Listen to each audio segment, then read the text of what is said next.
sekali bisa bertemu kembali dalam rumah Tuhan, bertemu dengan Bapak Ibu. Dan saat ini kita akan sama-sama memuliakan Tuhan, menyenangkan hati Tuhan. Mari kita akan buka MP kita Bapak Ibu. Mungkin bisa cari di depan atau di belakang. Kita akan buka MP kita. Kita akan buka pada halaman 378.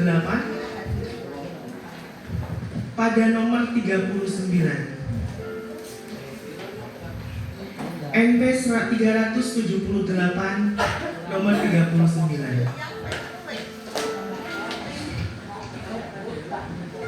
Apakah sudah ketemu? Nomor 378. Halaman 378 nomor 39. Kita akan baca silih berganti.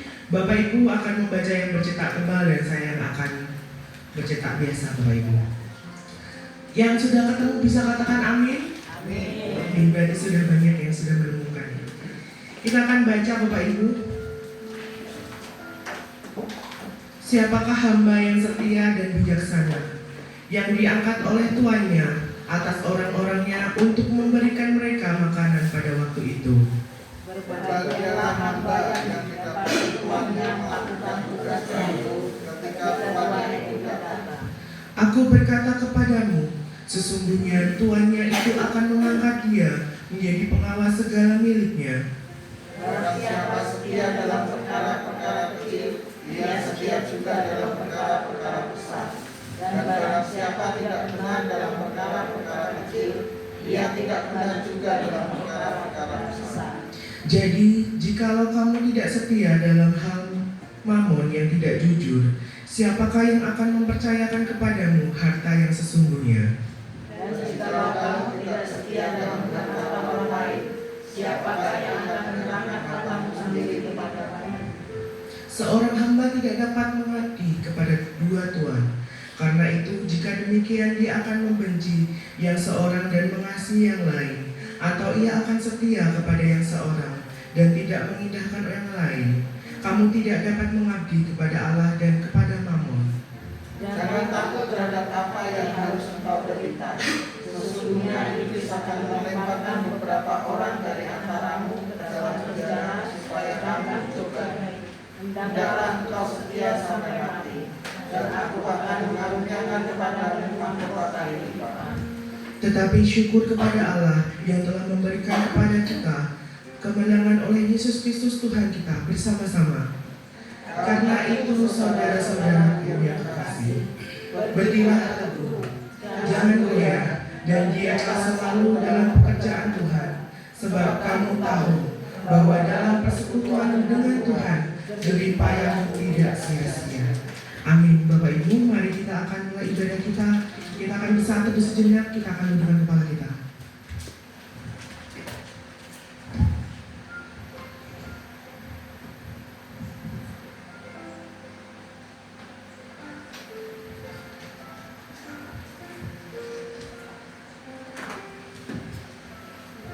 Alam semesta melukiskan kebesaran Tuhan. Bumi dan surga menyanyikan kemuliaan nama-Mu.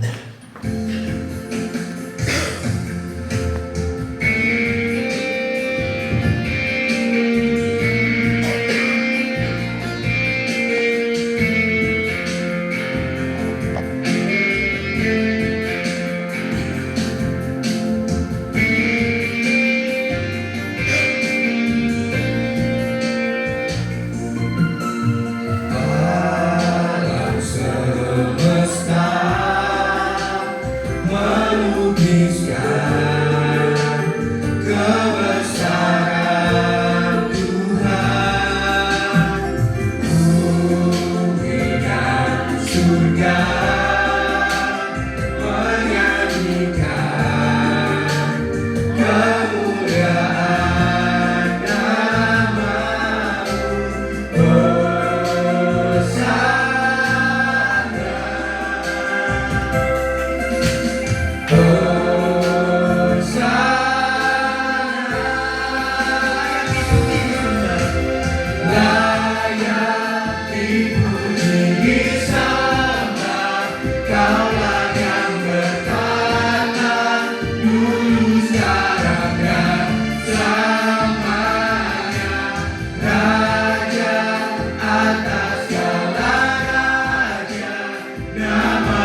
dapat berkumpul di rumah ini ya Tuhan, dengan badan yang sehat, badan yang kuat, tidak kurang suatu apapun ya Tuhan.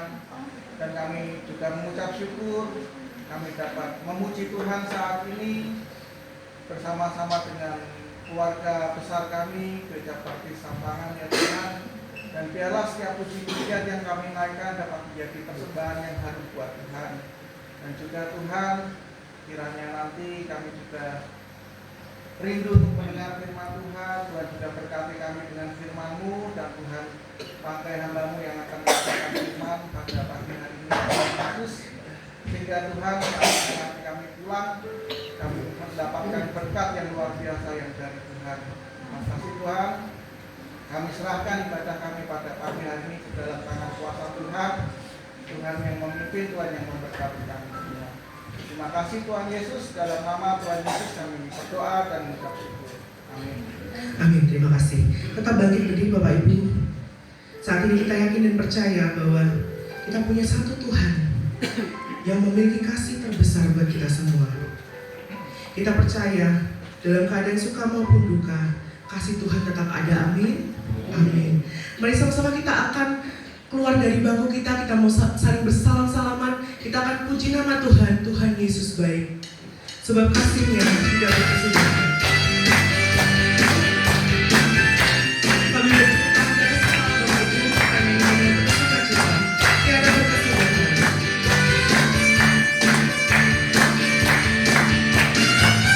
Tiada berkesudahan, kasih setiamu Tuhan, selalu baru dapat membagiku. Hari berganti hari,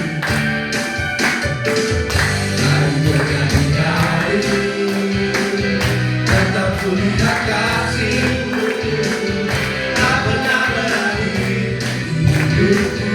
Tuhan Yesus baik, Tuhan Yesus baik, sungguh amat baik, untuk selama-lamanya. Tuhan Yesus baik, tiada berkesudahan. tiada berkesudahan, kasih setia-Mu Tuhan, selalu baru dapat membagiku. Sama-sama hari berganti hari. Hari berganti hari, tetap kulihat kasih-Mu, tak pernah berakhir hidupku. Kami bersama-sama dengan saudara-saudara kita Bapak Ibu. Katakan Tuhan Yesus itu baik. Sungguh amat baik,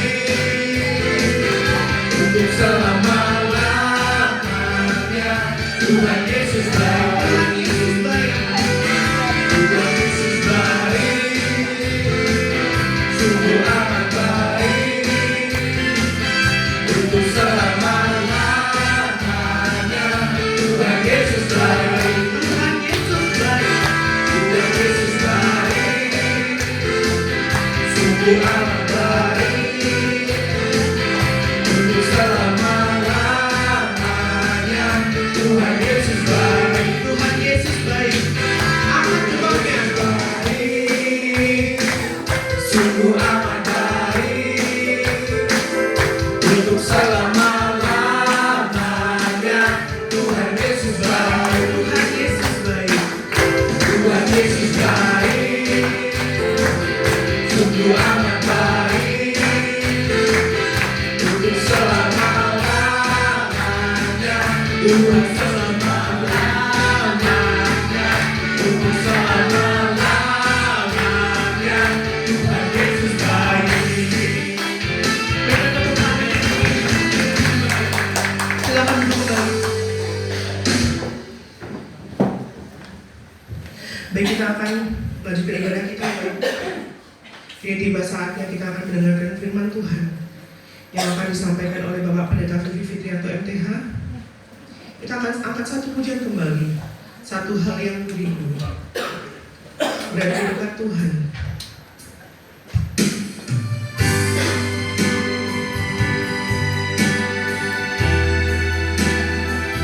Siapkan hati dan pikiran untuk menerima kebenaran Tuhan.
Kembali kami bersyukur ya Tuhan, penyertaan Tuhan dalam setiap perjalanan kehidupan kami.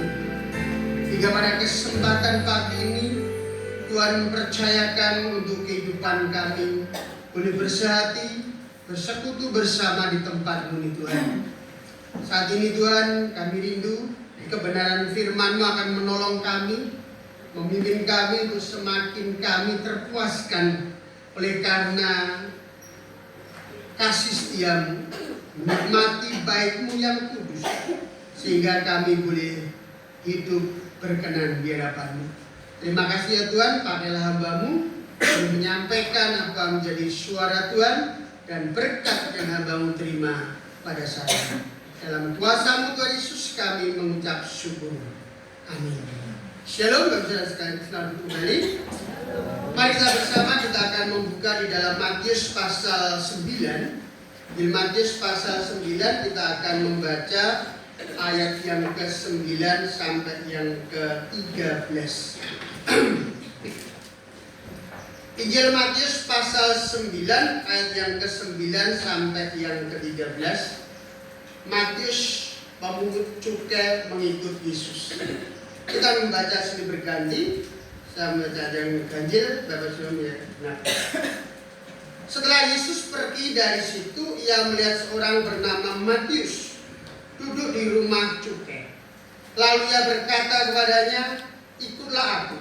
Maka berilah Matius lalu mengikut dia. Kemudian Yesus makan di rumah Matius dan datang pemungut cukai dan orang berdosa, maka makan bersama-sama dia. Pada waktu orang Farisi melihat hal itu, berkatalah mereka pada murid-muridnya. Berkatalah mereka pada murid-murid Yesus, "Mengapa guru makan bersama dengan pemungut cukai dan orang berdosa?"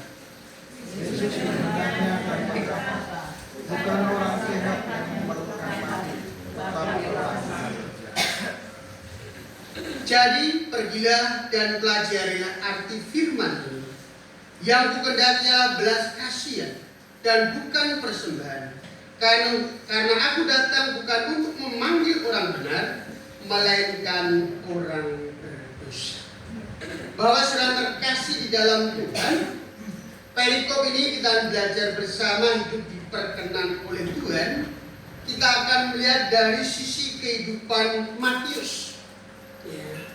Kita tahu apa yang berkenan di hadapan Tuhan, standar yang Tuhan pakai dalam kehidupan kita, memandang orang berkenan selalu berbeda.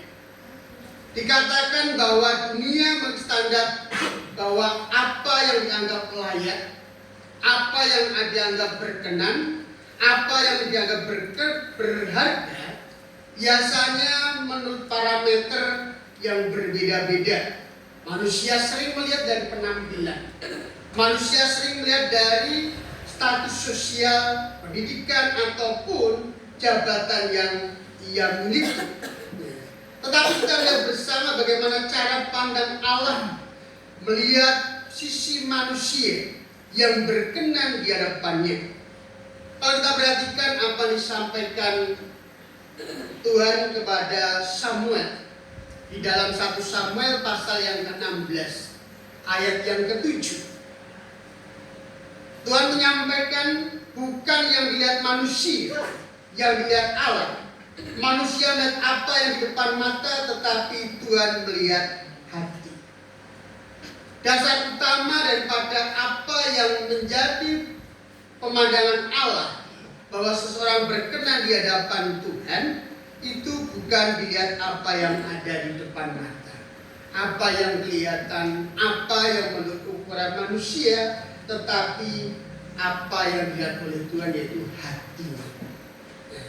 Berbicara tentang hati, memang tidak ada seorang pun yang tahu. Oleh karena itu hanyalah Tuhan yang tahu akan isi hati kita. Ketika Nabi Samuel diutus oleh Tuhan untuk mengurapi Raja Israel, sesungguhnya pada waktu itu Samuel terpikat kepada Eliab, kakak daripada Daud. Karena memang Eliab memiliki perawakan yang bagus, gagah. Dia juga seorang prajurit daripada Saul, sehingga ia melihat bahwa Eliab inilah layak untuk menjadi raja. Akan tetapi Tuhan berkata kepada Samuel, jangan pilih dia, tapi pilihlah anak, yaitu Daud. Manusiawi jika kita melihat seperti Samuel, karena memang keberadaan daripada Eliab. Tetapi Tuhan punya lain.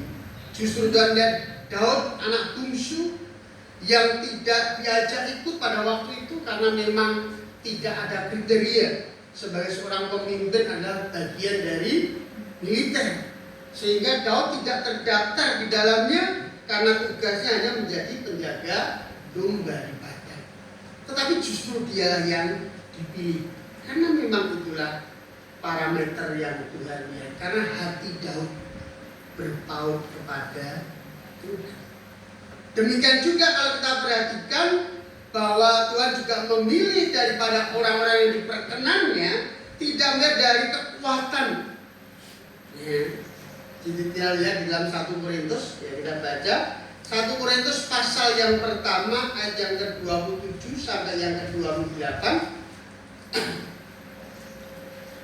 1 Korintus 1 ayat yang ke-27 28, demikian firman Tuhan. Tetapi apa yang bodoh bagi dunia dipilih Allah untuk apa? Mempermalukan orang-orang yang beriman. Dan apa yang lemah bagi dunia dipilih Allah untuk apa? Mempermalukan apa yang kuat. Dan apa yang tidak terpandang dan yang hina bagi dunia dipilih Allah, bahkan apa yang tidak berarti untuk meniadakan yang berarti. Seperti yang kita baca daripada perikop yang kita baca bersama, bagaimana kita melihat dari sisi kehidupan Matius.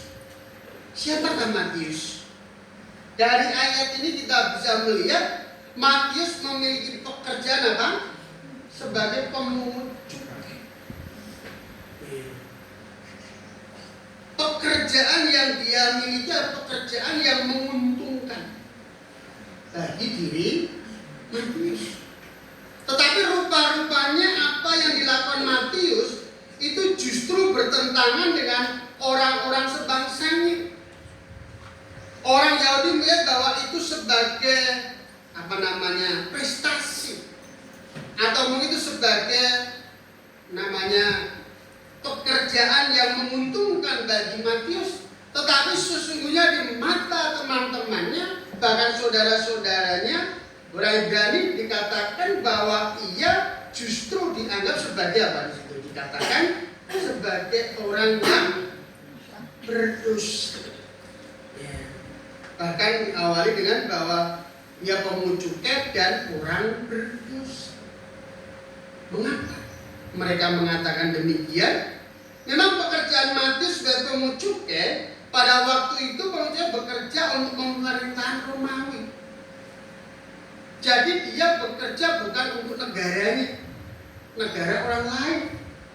Yang menarik di sini bahwa apa yang dilakukan oleh Matius, yaitu justru dia menarik pajak dari rakyatnya sendiri. Bahkan ketika ia menarik pajak, yang jelas tidak secara jujur, karena dia memprioritaskan Romawi, bukan bangsanya. Penekanan terhadap suku bangsanya inilah yang menyebabkan banyak orang mengatakan bahwa pekerjaan yang dilakukan oleh Matius adalah pekerjaan yang tidak baik, sehingga digarisbawahi pekerjaan yang berdosa. Nah, mereka menghakimi bahwa mereka adalah orang berdosa. Masyarakat Yahudi sangat membenci karena profesi inilah Matius dipanggil oleh Tuhan. Karena Tuhan tahu apa yang menjadi isi hatinya untuk Matius. Tuhan tahu apa yang akan menjadi harapan daripada Matius, sehingga ketika Tuhan Yesus datang dan melihat Matius, maka yang dikatakan Matius duduk di rumah cukai, lalu Yesus berkata kepadanya apa? Ikutlah aku. Maka benar Matius lalu mengikut dia. Nah, Bapak sudah terkasih dalam Tuhan, inilah yang dilihat oleh Tuhan. Secara hati, sesungguhnya Pak Timotius memiliki kerinduan yang amat dalam akan kasih Tuhan.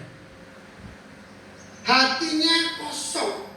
Walaupun secara lahiriah dia mengalami kemakmuran, secara lahiriah dia mengalami berbagai macam kenyamanan dalam kehidupannya, tetapi hatinya kosong.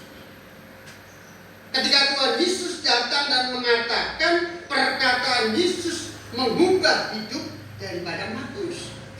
Nah, tapi sudah terkasih dalam Tuhan, respon yang dilakukan Matius sungguh luar biasa ketika Yesus memanggil dia, ikutlah aku.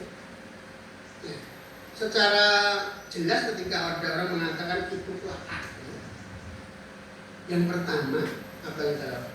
Siapa yang ngajak? Ya kan? Kemudian bertanya lagi, mau diajak kemana? Nah, setelah mau diajak, terus keuntungannya apa di sana? Nah, itu yang ada dalam benak manusia. Di pikiran-pikiran kita sama ketika orang mengajak. Nggak asal Yunus tak main, ya nggak ngerti kemana. Ya sekarang juga hati-hati ya. Kok diajak orang ternyata malah dibuang. Hati-hati juga. Tetapi kembali lagi bagaimana respon daripada Matius ketika Yesus menjamah hatinya. Di sini dikatakan bahwa orang yang sesungguhnya tidak layak justru di hadapan Tuhan dilayakkan. Orang yang sesungguhnya tidak berkenan di hati masyarakat, orang-orang Yahudi, tetapi justru dia berkenan di hati Tuhan Yesus, sehingga dia mengatakan ikutlah aku. Dan pada akhirnya Matius mengikut Tuhan Yesus dan menjadi murid Yesus. Dan yang luar biasa, dia juga menjadi penulis Injil Matius. Pengalaman bersama dengan Tuhan Yesus dituliskan sehingga menjadi pembelajaran dalam kehidupan iman kita. Menorehkan yaitu warisan-warisan berharga bagi kita. Matius tidak hanya percaya kepada Yesus, tetapi dia menyerahkan hidupnya kepada Tuhan sepenuhnya. Ketika Yesus memanggil, panggilan ilahi, sehingga hatinya terbuka. Ada tertobatan, ada ketaatan yang dibarengi dengan kesediaan mau mengikut dengan Tuhan. Nah, awal pemanggilan Matius sebagai murid Yesus, di mana sesuatu yang tidak layak. Matius dipakai oleh Tuhan luar biasa menjadi murid Yesus, menjadi saksi pelayan Kristus, dan juga penulis Injil Matius. Nah, Bapak sudah terkasih di dalam Tuhan. Apa yang dapat kita lihat dari kehidupan Matius? Yang pertama, Bapak sudah terkasih di dalam Tuhan. Apa yang diperkenan Tuhan tidak sama apa yang diperkenan oleh manusia. Karena Tuhan melihat hati. Dan dikatakan bahwa Tuhan dapat memakai siapa saja untuk alatnya. Kita kembali mengingat jati diri kita. Ya, kalau saya pulang ke desa ketemu dengan teman-teman seangkatan saya, itu kebanyakan ketika ketemu dengan saya itu sudah berbeda. Ya, berbeda tanggapannya. Ya, kemarin baru dapat WA dari teman saya SMA, jejer saya, satu bangku dengan saya. Ya.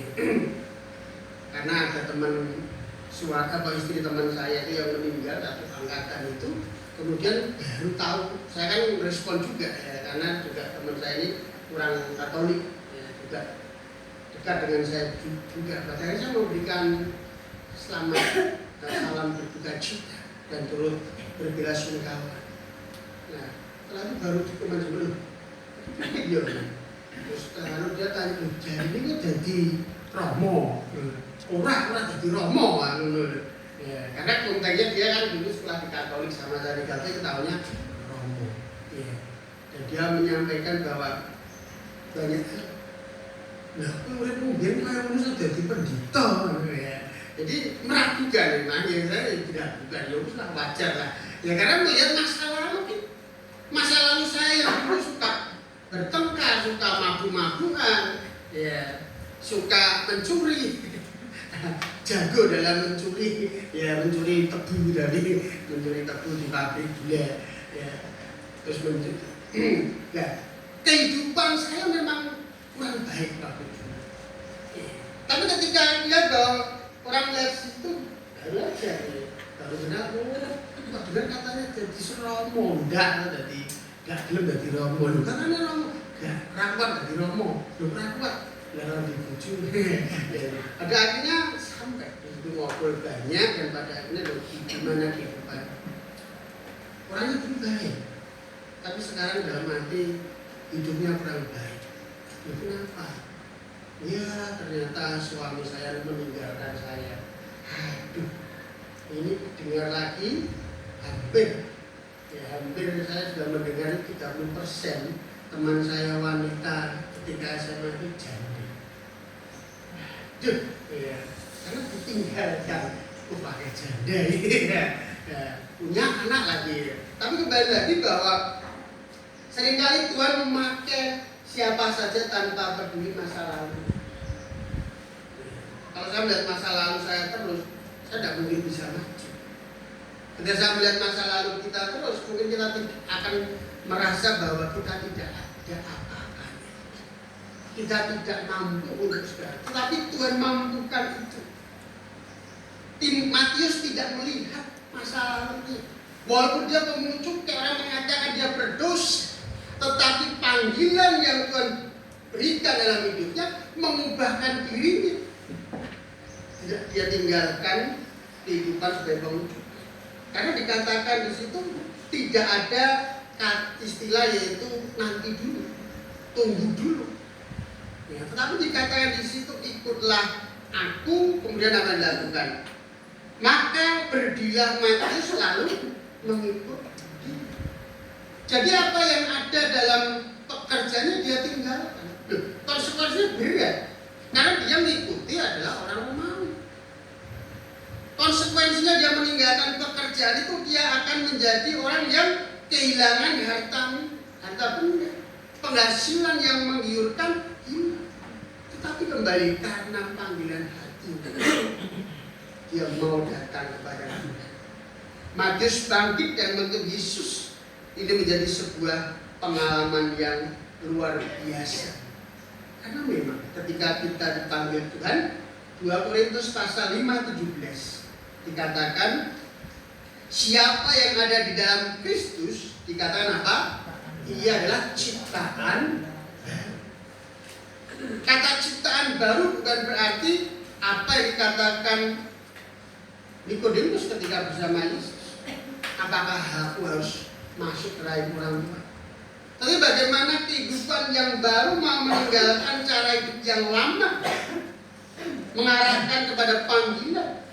Karena Matius diperkenan oleh Tuhan, maka ia diminta meninggalkan segala sesuatunya. Inilah yang perlu kita perhatikan. Yesus memanggil Matius yang sesungguhnya tidak layak, tetapi dia menjadi orang yang layak dari Tuhan. Menjadi bagian daripada murid Tuhan Yesus. Kalau sudah terkasih di dalam Tuhan, kalau kita perhatikan respon yang cepat, ya tidak menunda-nunda panggilan Tuhan, berani ambil konsekuensi karena yang ia harapkan kekosongan jiwanya tadi terisi. Dan perkataan Tuhan Yesus hanya ikutlah aku, mengisi hatinya. Sehingga di dalam kehidupannya ada damai sejahtera. Saya yakin sampai dia mau berdiri lalu mengikut Tuhan, dia merasakan. Zaman Tuhan Yesus memberikan kedamaian. Banyak orang mendengar panggilan Tuhan tetapi tidak mau berubah. Banyak orang mendengar panggilan Tuhan tetapi tidak mau taat. Banyak orang mendengar panggilan Tuhan tetapi dia hanya mendengar tetapi tidak mau menjawab. Tapi Matius, dia mau melakukan apa yang Tuhan inginkan dalam kehidupan. Pertobatan yang sejati terjadi dalam kehidupan Matius sehingga ia diangkat oleh Tuhan dari keberdosaannya menjadi orang-orang yang Tuhan, dipermuliakan oleh Tuhan. Jadi Bapak Saudara terkasih di dalam Tuhan, siapakah yang diperkenan oleh Tuhan adalah mereka yang mau untuk menerima panggilan Tuhan dan melakukan kehendak Tuhan seperti apa yang Tuhan inginkan. Bapak Saudara terkasih di dalam Tuhan. Kalau kita perhatikan dalam ayat 10-13 bagaimana pembicaraan di situ, bagaimana ahli-ahli Taurat mencibir Matius, dikatakan bahwa di situ dinyatakan sebagai pemungut cukai dan orang berdosa, tapi sesungguhnya dipersalahkan siapa? Yesus. Karena dikatakan pada waktu orang Farisi melihat hal itu, berkatalah mereka kepada murid-murid Yesus, mengapa gurumu? Ya berarti yang dipersalahkan siapa? Yesus. gurumu itu bersama-sama dengan pemungut cukai dan orang berdosa. Nah, Bapak sudah terkasih di dalam Tuhan. Tuhan mau menyelamatkan kehidupan Matius. Dia dipanggil untuk menjadi pelayan Tuhan, menjadi murid Tuhan, supaya dia mau mengikuti Dia. Nah, kita lihat di dalam Hosea pasal yang ke-6. Perjanjian Lama, kitab Hosea pasal yang ke-6, kita lihat di dalam ayat yang ke-6.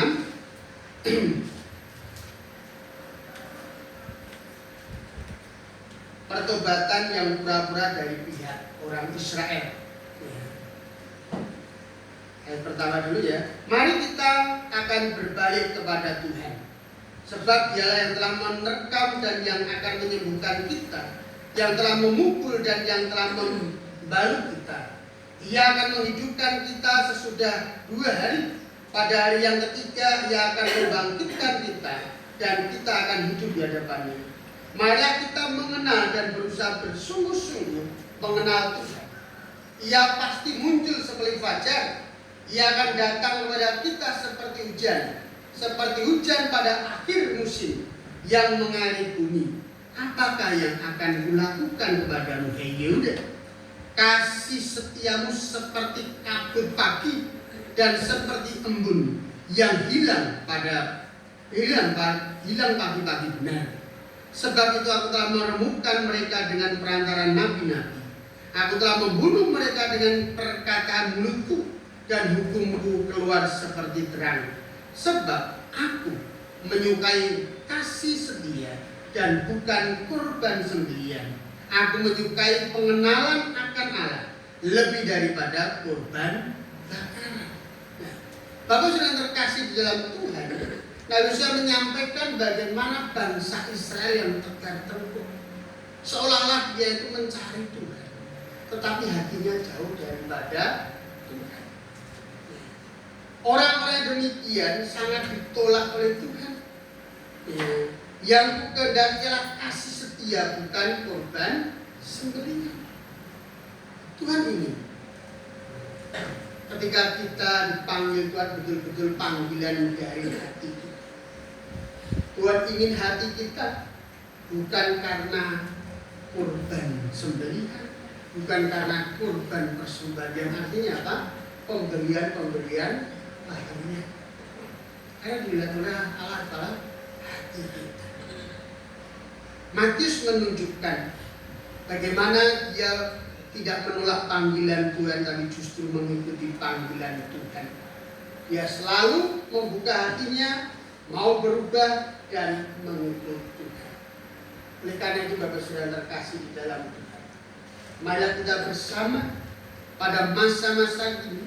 Kita melihat memang dosa terus merajalela, dosa terus berupaya untuk menjatuhkan iman kita dengan berbagai macam cara. Apa dikatakan Tuhan, ikutlah aku, yang dulu kita ikuti. Tetapi dengan peradaban dunia menyeret kita, dunia berupaya menjauhkan kita dari kasih-Nya, sehingga kita menjadi tidak berkenan di hadapan Tuhan. Karena apa? Kedegilan hati kita, karena egoisme kita, karena hawa nafsu kita yang hanya mengedepankan apa yang menjadi keinginan lahiriah kita. Orang yang tidak layak di mata manusia Tuhan anggap berharga. Itulah kita juga yang telah dipanggilnya. Bapak sudah terkasih di dalam Tuhan, mari kita kembali kepada apa yang Tuhan inginkan. Hidup yang diperkenan oleh Tuhan bukan karena status kita di dunia ini, tetapi bagaimana status kita di hadapan Tuhan. Pemungut cukai menjadi murid Yesus, pencinta uang menjadi pelayan Tuhan, dan orang berdosa justru dipakai oleh Tuhan menjadi alat untuk menobatkan orang yang berdosa. Inilah yang Tuhan inginkan. Bahkan Tuhan pakai Matius sungguh luar biasa dalam kehidupannya. Tidak ada hidup yang terlalu rusak di mata Tuhan. Tidak ada hidup yang hancur di hadapan Tuhan. Tapi justru hati yang hancur, hati yang remuk, Tuhan tahu. Dan Tuhan ingin membalut hati kita yang hancur untuk dipulihkan, sehingga pengampunan membawa perubahan di dalam kehidupan kita. Kita menjadi adalah ciptaan yang baru di dalam Tuhan. Demikian sekarang tidak ada penghukuman bagi kita karena kasih Kristus yang telah menyelamatkan kita. Tuhan memanggil kita untuk menghargai juga sesama. Matius dulu dia tidak mau menghargai saudara-saudaranya. Dia mau untuk memungut cukai menurut apa yang menjadi takarannya. Mungkin dari Romawi menetapkan bagian-bagian pajak yang harus diberikan. Tetapi karena Matius dan juga kolega-kolega yang dikatakan sejawatan sebagai pengungut cukai, dia berupaya menaikkan harga pajak, sehingga membuat masyarakat menjerit, membuat masyarakat juga tidak senang dengan keberadaan mereka. Ya, Bapak sudah terkasih di dalam Tuhan. Kadang kita orang percaya jatuh dalam sikap mudah menghakimi, seperti ahli Taurat.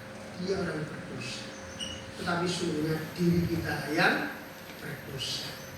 Seringkali kita merasa lebih suci, tapi justru diri kita lah yang sesungguhnya berdosa. Tetapi di hadapan Tuhan, kalau kita mau menghargai seseorang, kita juga harus belajar menghargai. Kalau kita mau dihargai seseorang, kita juga harus mau belajar menghargai orang lain.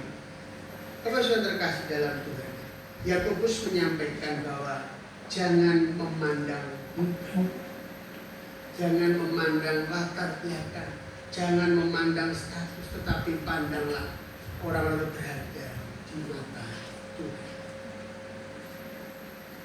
Sebagai kesimpulan, Bapak sudah terkasih di dalam Tuhan, melalui perikop ini Tuhan ingin bahwa pribadi yang diperkenan oleh Tuhan, yaitu pribadi yang mau menerima akan panggilan Tuhan, pribadi yang mau diubahkan oleh Tuhan dan mau mengikut Tuhan apapun tantangan yang dihadapi. Berbahagialah orang yang menderita oleh karena namaku, karena ia yang mempunyai kerajaan surga. Tuhan memberkati. Tuhan Yesus, kami sadar mungkin saat ini kami juga merasa orang yang berdosa, orang yang gagal, orang yang tidak layak. Tetapi kami bersyukur karena kasih setia, kasih karunia yang Tuhan nyatakan dalam kehidupan kami, membangun kami menjadi pribadi-pribadi yang berharga di mata-Mu. Sama seperti Matius, menurut ukuran manusia jauh dari perhitungan. Menurut ukuran manusia dia orang yang berdosa. Tetapi Tuhan melihat hati Matius yang kosong, yang rindu akan firman Tuhan, yang rindu akan perubahan dalam hidupnya. Sehingga ketika dia menerima, dia berdiri dan meninggalkan segala sesuatu, dia berkemenangan di dalam Tuhan. Tuhan Yesus ajarlah kami. Mungkin saat ini kami sudah terbelenggu dengan masa lalu kami masih terbelenggu dengan kondisi-kondisi yang ada dalam diri kami, sehingga menyebabkan kami takut untuk bertumbuh di dalam, menyebabkan kami menjadi pribadi yang justru tidak mengakui Engkau sebagai Tuhan kami. Justru kami mencari ilah-ilah lain yang mau memberi kekuasaan dalam kehidupan kami. Ialah melalui firman saat ini, ialah kami juga menjadi Matius masa kini yang Tuhan panggil, yang Tuhan tetapkan untuk menjadi alat bagi kemuliaan-Mu. Terima kasih ya Tuhan Yesus. Kami menyerahkan semuanya hanya di dalam nama Tuhan kami Yesus Kristus. Terima kasih Tuhan. Amin. Mari kita bersama, kita akan merespon akan kebenaran firman Tuhan dengan pujian walau gunung tak berdiri. Jiwaku bertanya, apakah masih ada harapan? seperti Matius, ukuran manusia yang tidak punya harapan, tetapi dalam kasih Kristus dia berpengharapan melewati segala tangis dan rasa sakit hati. Karena iman pada Tuhan, dia dapat tinggal dan sembuh.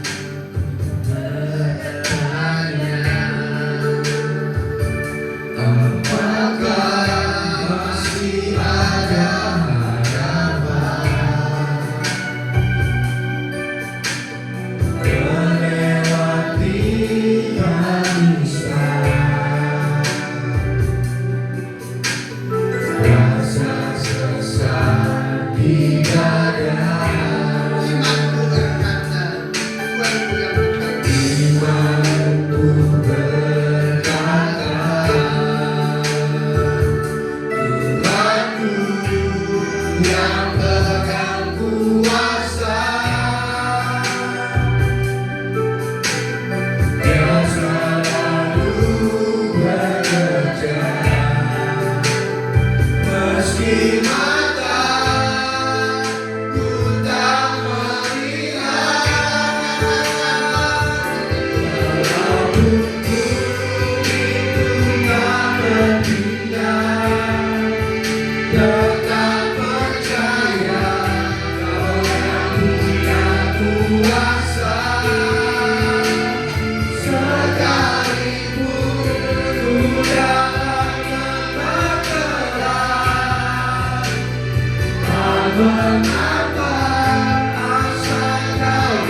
Bapak Ibu, selanjutnya kita akan memberikan sebagian berkat kita yang telah Tuhan berikan.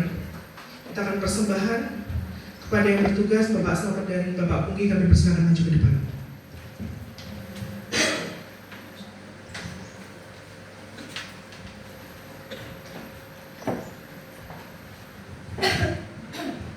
Kami minta dengan kasih Bapak Suprihatin memimpin doa.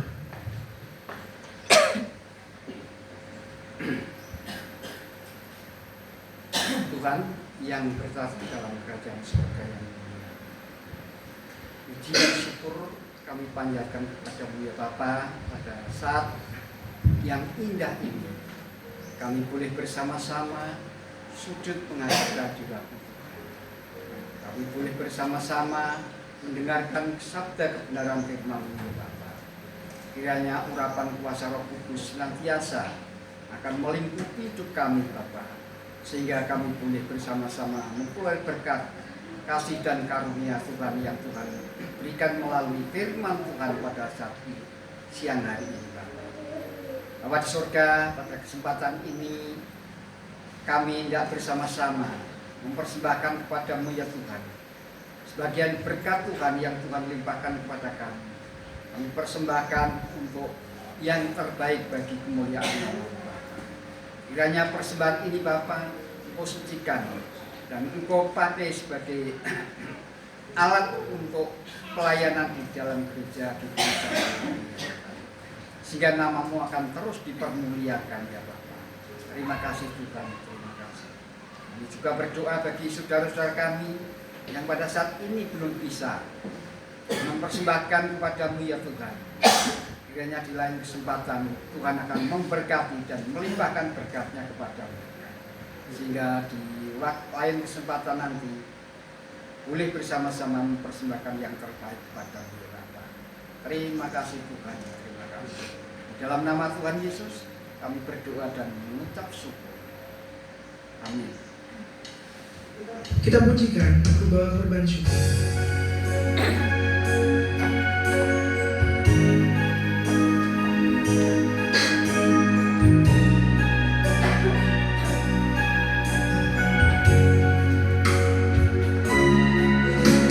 Saat ku masuk ke hadirat-Mu, ku tersungkur dan sembah. Ku persembahkan korban syukurku yang terbaik bagimu.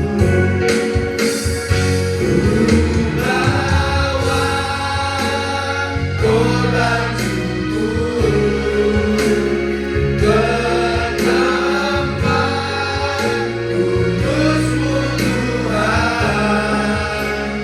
Hatiku limpah dengan syukur sebab Tuhan baik selamanya.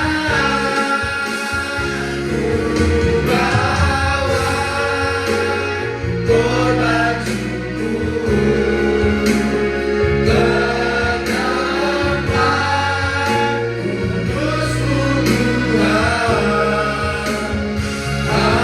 Hatiku limpah dengan syukur sebab Tuhan baik.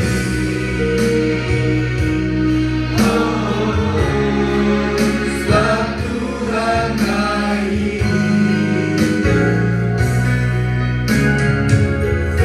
Amin. Terima kasih Bapak Ibu atas persembahannya.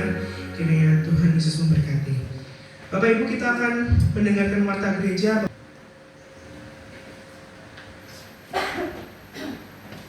Sebelum kita mengakhiri ibadah kita, sesuai dengan kegiatan dari SPI bahwa mulai bulan ini akan ada 2 berantai, akan kita mulai pada hari Kamis.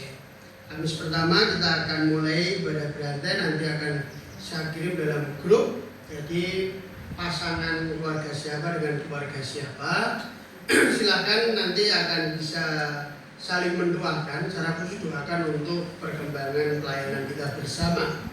lalu juga keluarga masing-masing. Nggak usah mendoakan keluarga yang lain, hanya keluarga berdua saja.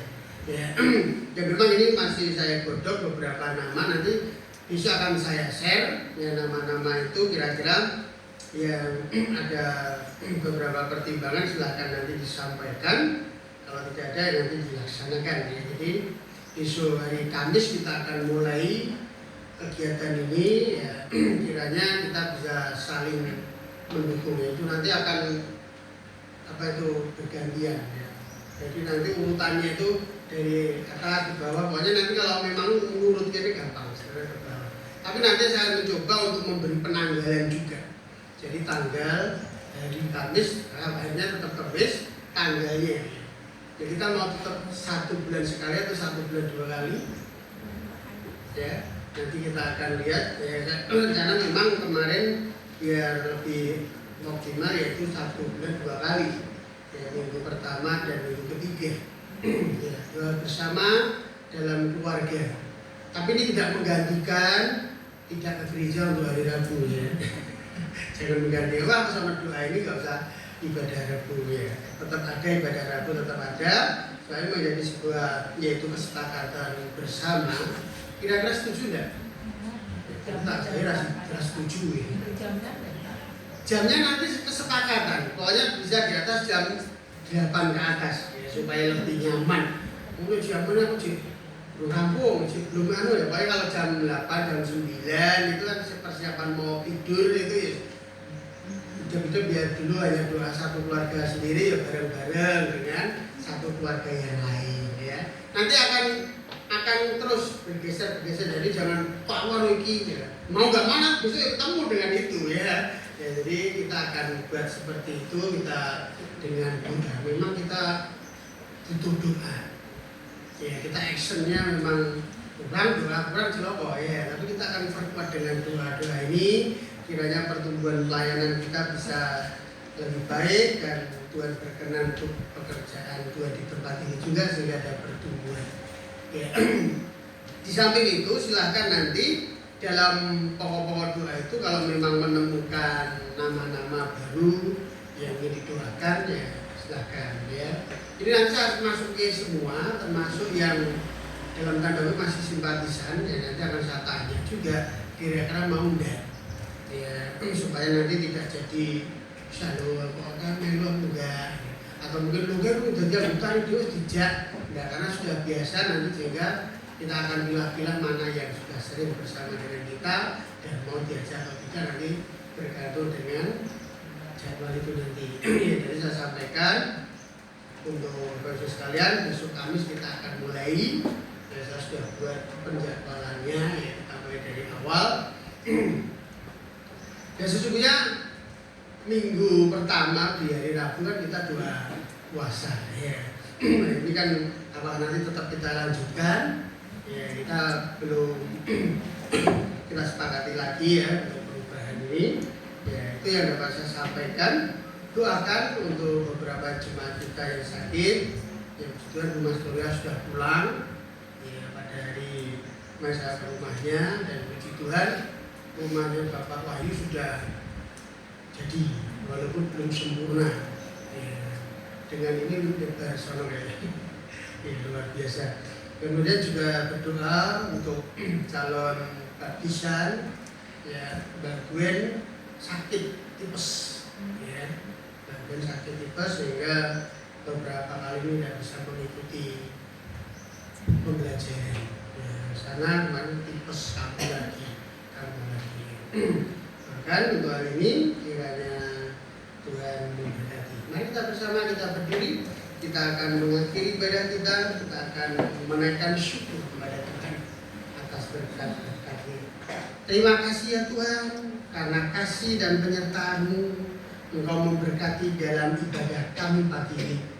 Kalau saat ini kami boleh bersama hadir menikmati kebersamaan kami, kasih kami sebagai keluarga besar di Baptis Kesampangan, kami boleh memuji Tuhan dan kami boleh memberi yang terbaik pada Tuhan melalui hati pikiran kami dan juga persembahan kami.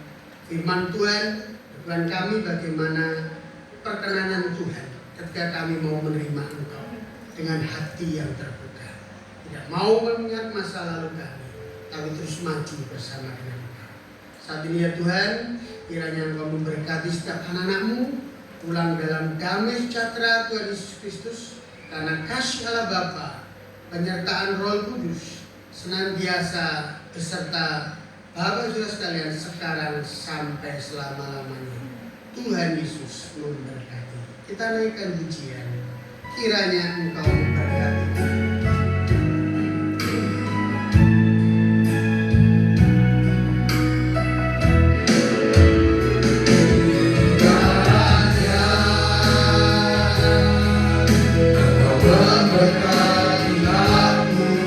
Berlimpah